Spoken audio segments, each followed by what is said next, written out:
May the name of the Lord be glorified. I am Ajesh Thomas. I'm indeed very glad that I got an opportunity to share from God's Word with all of you. We are all going through a very difficult time. The pandemic, the infection that affected the entire world. And people have varied opinions and they have their own take on the current situation. When we look into this world scenario, it will surely make us wonder. All the maximum affected countries are known for one or other thing. They were famous for something. In fact, one country boasted in their military power, having the largest military. The other was boasting as a largest Christian denomination. Maybe another country was boasting in their riches as the richest country in the world, even acting as the world police. But none of these situations couldn't help them to withstand the present situation, and all these countries were very severely affected.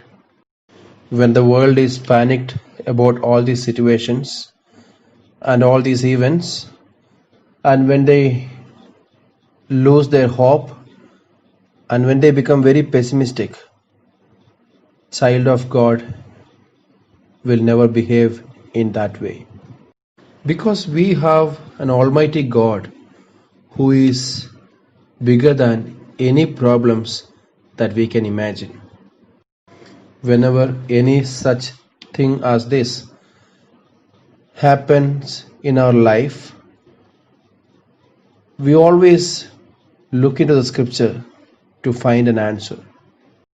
Now, let us turn our Bibles to Jeremiah chapter 9, verses 23 and 24. I will read it for you. Thus says the Lord, let not the wise man glory in his wisdom, let not the mighty man glory in his might, nor let the rich man glory in his riches, but let him who glories glory in this, that he understands and knows me, that I am the Lord, exercising loving kindness, judgment, and righteousness in the earth. For in these I delight, says the Lord. Only we believers can find comfort in the living Word of God and in the written Word of God. The world may interpret it as a natural calamity, or some people may talk about a bioweapon conspiracy, or even some others would talk about the situation coming out of the wet markets in a particular country. Whatever may be the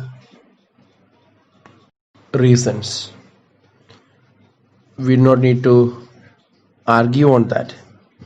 But one thing we all understand, that our God is in complete control of the situations, and nothing is happening outside of the knowledge of God and outside of the control of God.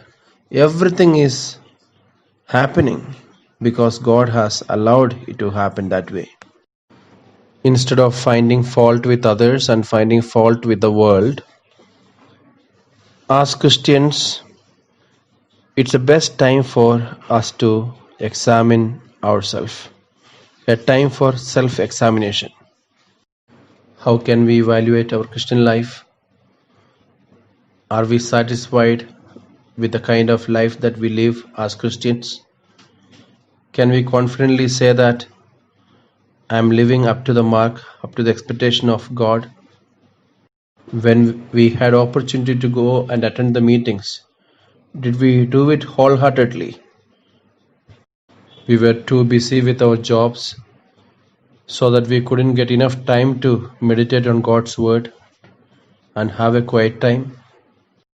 Many a time we left without spending time with God, without reading the scripture, making a lot of lame excuses. How was our holy life? Are we content with the kind of holy life that we lived? Or did we compromise our holy life to satisfy the passing pleasures of this world? How can we evaluate our Christian life, our holy life? It's a time for self-examination as a Christian. Now, as we are confined in our own houses, in our own rooms, let us use this time very profitably so that we will make new decisions that will prosper our Christian lives, and we will also find out the shortcomings that were in our lives so that we can list it out and we can confess it before God and we can throw it out and we can live a successful Christian life in the coming days. If we can make decisions to live a better Christian life, a life closer to God, and improve in our spirituality and the Christ-likeness, God will be surely happy in the kind of change that has happened in our lives. We should be happy and content to live the way that God has shown to us. As the man of God, John Piper, has once said, God is most glorified in us when we are most satisfied in Him. When we see this pandemic, we surely can understand the fact that God is warning the entire world, a call for repentance, a warning that there is an impending judgment for the things that make God angry. However, we don't see the world at large is not ready to repent. A lot of people make fun of God and fun of the true followers of God. Some even says that we are just waiting for one thing, that whose God is going to help and we will follow that God. No, these kinds of talk is not coming out of the faith. These all come from disbelief, and God is not going to answer all those things.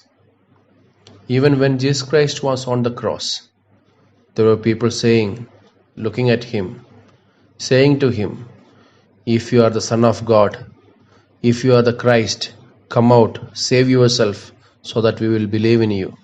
But Christ did not do that because a question of disbelief, a question of mockery, and that will make God all the more angry. But we believers can indeed understand the heart of God through the scripture because He has revealed His heart through the scriptures. When we had opportunity to attend the meetings, to attend the worship service, worship fellowship, gathered together, we couldn't understand the true value of all these meetings. But once we are locked up, almost 7 weeks now we really understand the value of the fellowship, of the meeting together as a church. The Bible is warning us to not to be taken over by the prevailing opinions of the world that has no faith in God. In Ephesians chapter 5 verse 6, Bible reminds us that let no one deceive you with empty words, for because of such things God's wrath comes on those who are disobedient. Therefore, do not be partners with them. Therefore, we do not need to look towards the world to get their opinion. Rather, look towards God and look into His Word. Therefore, and we can humble ourselves and ask for His forgiveness so that He will be gracious to us. And when all the people of God humble before God, God will surely heed their prayers.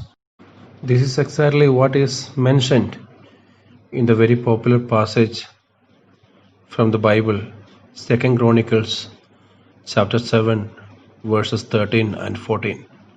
In verse 13 it reads, "If I close the sky so there is no rain, or if I command the locust to devour the land, or if I send a plague among the people."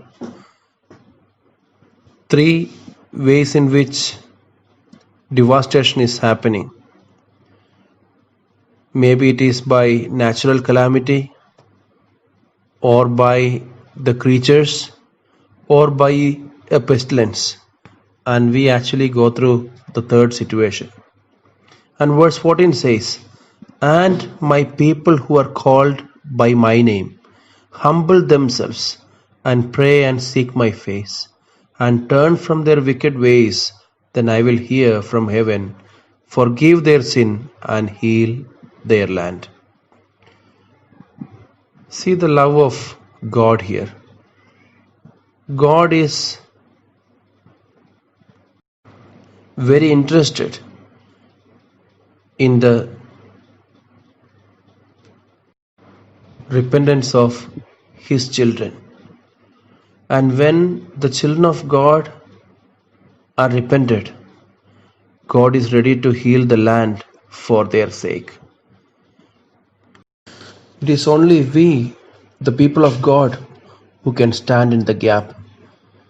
As we see in Ezekiel chapter 22 verse 30, "Thus says the Lord, I look for someone among them who would build up the wall and stand before me in the gap on behalf of the land, so I would not have to destroy it. But I found no one." God is still looking for someone who can stand in the gap.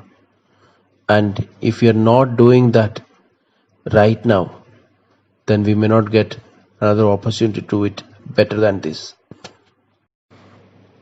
Therefore, let's make use of this opportunity to stand in the gap, to humble ourselves, to confess our sins, and to plead for the land, so that God will surely hear and heal the land. As we have already read from Jeremiah chapter 9, verses 23 and 24. "Let not the wise man boast in his wisdom, nor the strong in his strength, or the rich in his riches, but let him boast about it in this, that they have the understanding of God Almighty." And he continues to say that, "I am the Lord who exercises kindness, justice, righteousness on earth, for in these I delight." Let us be transformed. Let us live more closer to God. And let's also help the world to understand the loving God who can still help the world. Thus, we all can use this opportunity tremendously for the glory of God. May the Lord help, and may the Lord bless all of us. God's name be glorified.